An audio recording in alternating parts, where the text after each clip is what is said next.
Hello, and welcome to the Night Sky Reader. I'm here with a story to help you relax, meditate, or gently drift to sleep. Tonight, Earthshine's double lunar glow. Settle in, close your eyes if you'd like, and let's begin.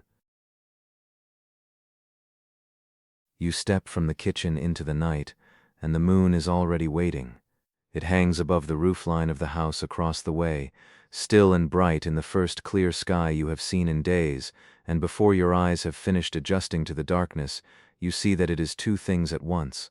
A bright silver crescent cuts through the black, sharp and exact, but around that brightness spreads a second moon, pallid and round, a ghost of the whole sphere holding the lit curve at its edge, like something held very gently.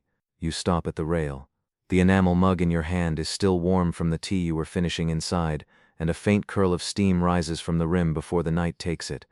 Behind you, the door stands open, throwing a rectangle of amber light across the porch boards that fades just before it reaches your heels. You do not step back into it. You set the mug on the rail and stay. The moon does not move. The crescent is precise enough to draw, curved and brilliant against the deeper dark.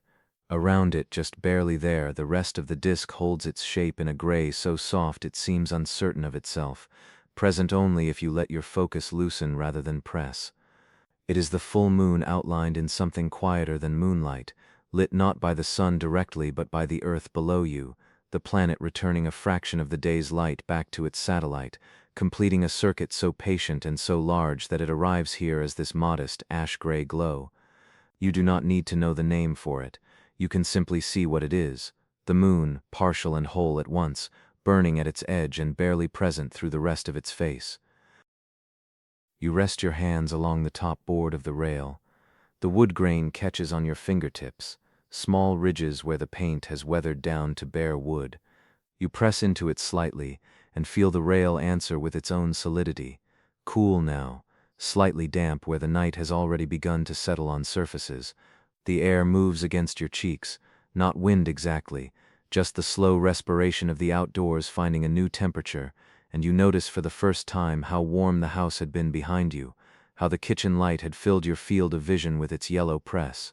Out here the dark has texture. It smells of dried soil and cedar siding and something faintly mineral that might be the concrete foundation still releasing the afternoon's heat. You look up again. The dim circle surrounding the crescent seems a touch clearer already, as if the act of standing still has allowed you to receive it rather than search for it.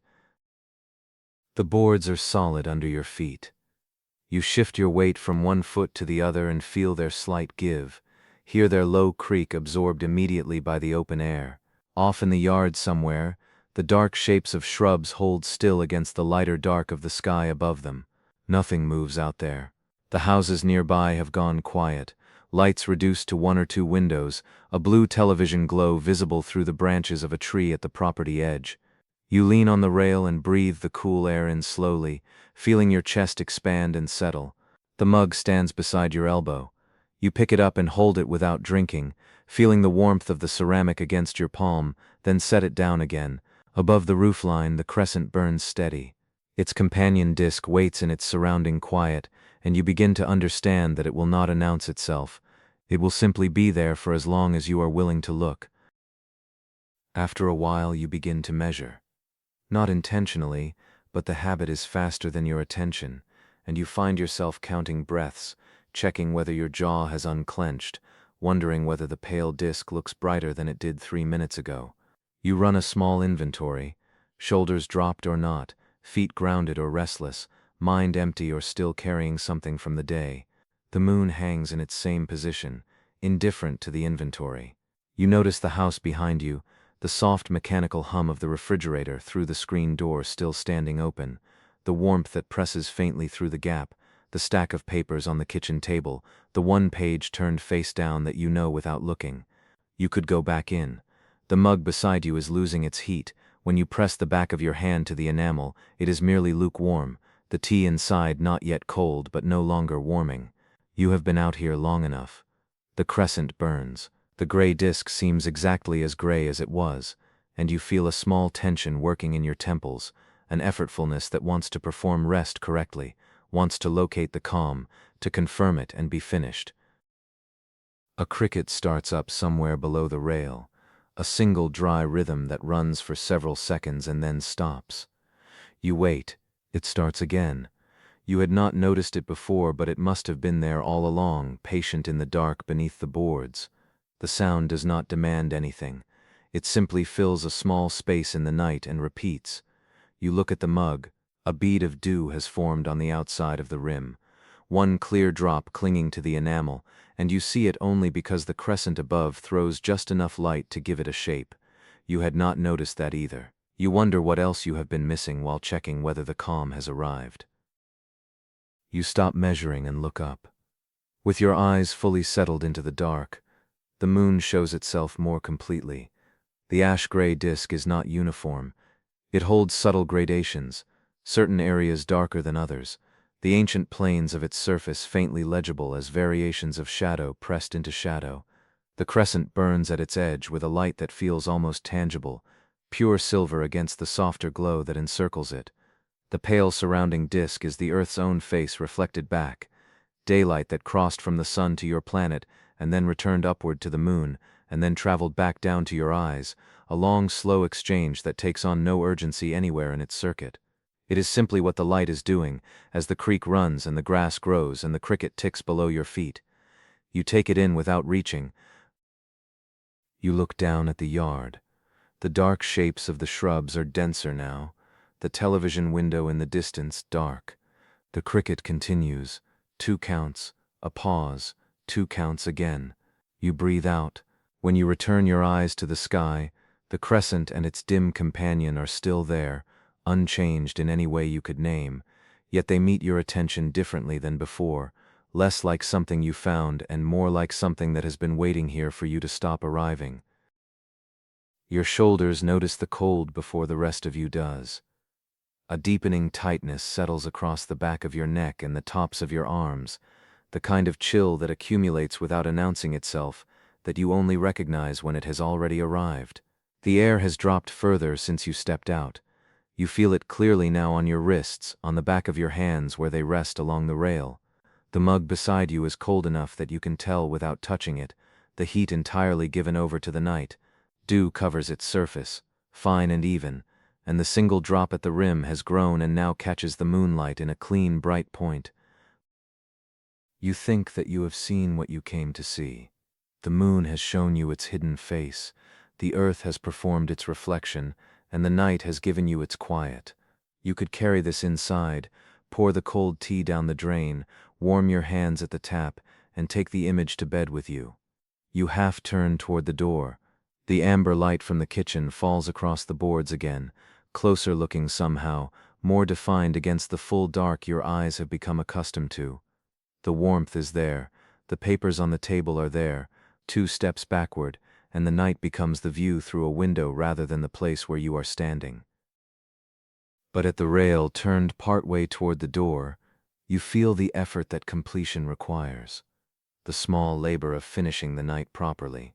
You have been doing this since you stepped outside, arriving, checking, measuring, deciding when enough is enough. The cold air is not driving you in. The discomfort is modest.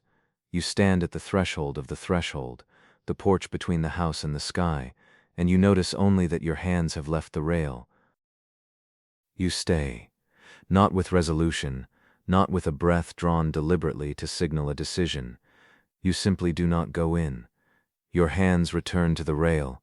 The wood is cold now under your palms, and you feel that cold plainly, without wanting it different. Above the roofline, the crescent holds its edge, and the dim full disk holds its space around it, 2 qualities of light coexisting without contradiction. You do not straighten your spine. You do not slow your breathing down to a count. You let your attention go where it goes, and you stop correcting its direction. The mug stands on the rail, cold and beaded. Your eyes move to it, and then up to the moon, and then out to the dark shapes at the yard's edge, and then to the cricket's rhythm from below, and then back to the sky. The thoughts that come through are ordinary ones, the next day's obligations, the conversation you replayed twice on the commute home, the sound of words you meant to say differently. They pass through, and the moon remains when they do. The crescent and its pale surrounding disk become something you return to rather than something you hold. Each time you look up from the rail or the mug or the dark yard, the double glow meets you again. It is not more dramatic for having been looked away from. It is simply there, partial and whole, the earth's light given back in a frequency too soft to read by, too steady to hurry. The night accommodates the cricket and the cooling air and your weight shifting on the boards and the gradual extinguishing of the last lit window across the way. It holds all of this without effort.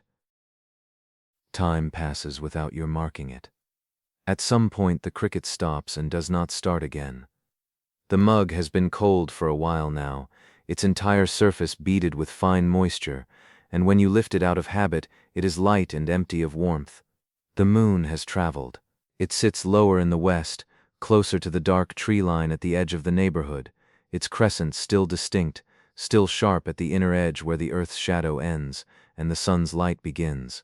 The dim, full body surrounding it is softer now, more diffuse, the ash-gray disk a shade quieter than it was an hour ago, as though the atmosphere has thickened between you and the reflection, as though the light has had to travel a little further through the night to reach you. It still reaches you. The house behind you is no longer a pull. The light from the kitchen still lies across the boards, but it belongs to the scene now, part of what the porch is, a threshold that holds both the warm room and the cold sky without demanding that you choose between them. Your feet are steady on the old boards, your hands rest on the rail, and the damp wood is simply what your palms are touching. The cold in your fingers is simply the temperature of the night at this hour, something the body knows how to hold. The crescent continues its slow arc toward the tree line, carrying its companion disk, that borrowed, returned, and borrowed again light, that has been crossing back and forth between the earth and the moon since long before the porch was built, since long before the neighborhood, or the road beyond it. It does not complete. It simply continues into the lower sky, and you remain here in its company, unhurried, the mug cold on the rail, a faint moisture on the backs of your hands, the night ongoing in every direction, and the calm not something you found or finished, but something you have been inside for a long time now, moving through it the way breath moves through a quiet room. Thank you for spending this time with the Night Sky Reader. May your night be peaceful. Until next time, rest well.